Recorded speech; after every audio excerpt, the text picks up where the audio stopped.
I'm going to go ahead and ask a few of the questions that have been given to us. So the first is for John. How would you go about changing the public's perception of waste? How would you convey that this waste, as you call it, is almost 80% of the final product? You know, I'm part of this West Coast Climate Forum. I mentioned that includes Oregon, Washington, California. It was convened by US EPA. We just issued a report last May that looked at the greenhouse gas impacts of keeping materials out of landfills in those 3 states. But beyond the greenhouse gas impacts, we looked at the value.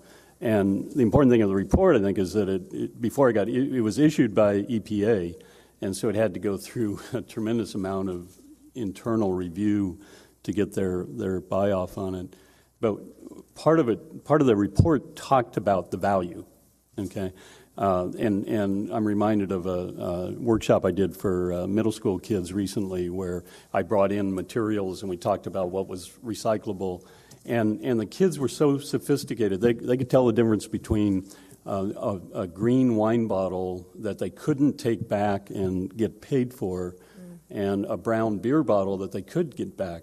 They could take back and get paid for. So they're both glass. One has value, one doesn't. I think people understand the value at that level, and certainly those of us who see MRF operations, see the sales value for the recycled material. We understand the value.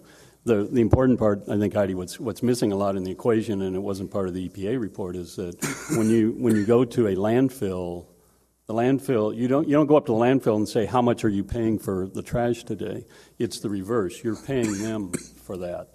And so every time we start that discussion, it's always, what is the value of your garbage as garbage? What's the value of the waste as waste? There is no value. Landfill operators are not paying you for that material, and yet that was part of a discussion at CRA last week where we talked about the potential carbon emission value for compost operations, and it's a positive value potentially in the long term. So, complicated answer, but the idea is go to the landfill and ask them how much they're paying for your trash, and then pull out the recyclables there, take it to a buyback, and find out what the true value is. Lynn wanted to also address this question of waste, and I really want to keep it focused again on the jobs. That's why we're here. So, Lynn? What I'd like to add is there's an organization called StopTrashingTheClimate.org, and one of the things they will tell you is that there will always be discards in our society. So as we talk about zero waste and materials management and all that, just remember that we know that when you're done with something, to you it's a discard, not trash, not garbage, but a discard.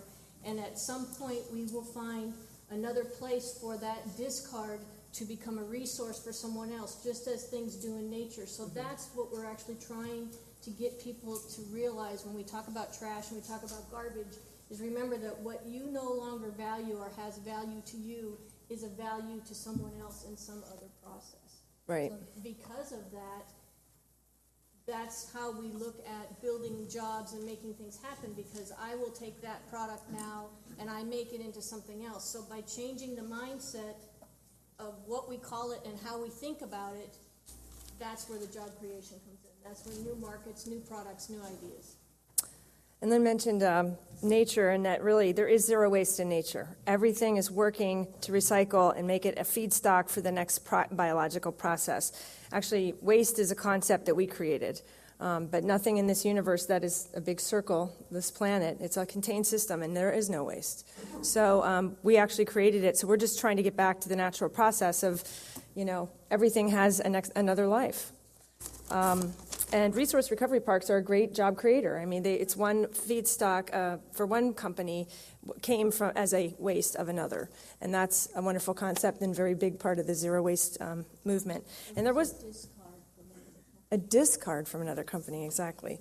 And there was a question about, what is zero waste, and I don't want to get into that debate because that's always a big hair-splitting thing, but, it's zero waste or close to it is the concept that I've heard, because there may be some residual at some point, but they're just trying to. It's more of the vision of the goal of trying to make sure that every material is put back into our economic process and creates jobs around it instead of just ending up as a liability in a landfill, possibly.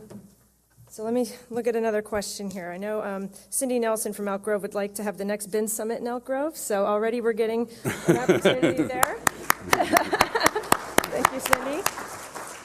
And Evan Edgar from the California Refuse Recycling Council said that new efforts should be on paper, plastics, and metal because food, lumber, and C&D is already local. So it's more of a comment. Evan, did you want to say anything else?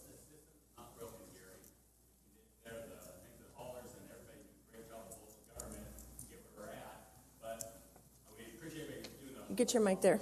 We worked on a compost for years with Californians Against Waste, and in Sacramento as the California Compost Coalition. Believe us, we're working on a compost and green energy infrastructure, and we highly support that with lumber to green energy and food waste to compost, and that has been working on for 10, 15 years, and there's been good breakthrough on technology, been good programs, EIRs by the Cal Recycle, but the new focus, and like the new energy here, and love the chamber being involved, is that we're exporting paper, plastic, and metal. So those are the new areas that we need help on in order to have that type of industry in California to retain paper, plastic, and metal here and focus on those export aspects and not just the stuff that is already local with lumber and food. Thank you. Great comment. And Patty, I know you had mentioned that we just lost our last paper mill, I believe, on the West Coast. It was in Oregon. Not the last, but another one. We're really, we've lost quite a few. And I'm wondering if maybe one of the specific outcomes of this group, since Evan raised the issue of paper, is how might we bring paper mills back to California? Is that an impossibility? Is there any way we could possibly get our own infrastructure for paper back? Is there a microphone for Patty? I'd like to respond to that, Heidi. On the paper mill in San Jose, we were looking at co-siting it at the wastewater treatment plant. Water is a big issue in addition to the supply that Patty's talking. A number of communities have put into their contracts that they can direct the flow locally of their resources from their municipally collected materials. So the flow could be handled through the RFPs and contracts restructuring. But working on the economics, you need water. Water is a big issue in California. So wastewater treatment plants, co-siting, someplace like a Monterey Regional Waste Management District, which has a 437-acre resource recovery park and environmental park, would be a great place to do it. Something like that. That's an interesting idea, to co-locate with a water treatment plant that maybe has a tertiary treatment or something. Exactly. Very interesting. All you need is to moisten the fibers to loosen them up. You don't need the highest quality. So as long as it's treated water, that there's no contaminants in, the water flow is a huge opportunity. And Patty, do you have any idea how long we're going to have before basically the markets start drying up in the Pacific Rim for paper? I'm not a paper expert, I'm sorry. I curious. wish I could say, but they don't have trees in China. I know that. They have very few trees. So there's probably less. That's farther out. We have a little more time. But they don't have a lot of their own oil, but they are importing a lot of oil, and they have access to oil. And they are building virgin plants and recycle plants like crazy. And they're building their own supply for that material. So that's going to be much sooner than the paper. The threat from China is once they get their own plants going and have their own economy going, they won't need us anymore. They'll be recycling internally a lot of their stuff. So we'll still be shipping is stuff. Basically, we're going to have a glut of our own material and no place to put it. And so we're looking out That's a the few threat. years and saying we've got trouble on the horizon. So it's not just jobs that we need jobs, which we definitely do, but we're going to have a problem with what to do with all this material if we don't start developing our own infrastructure.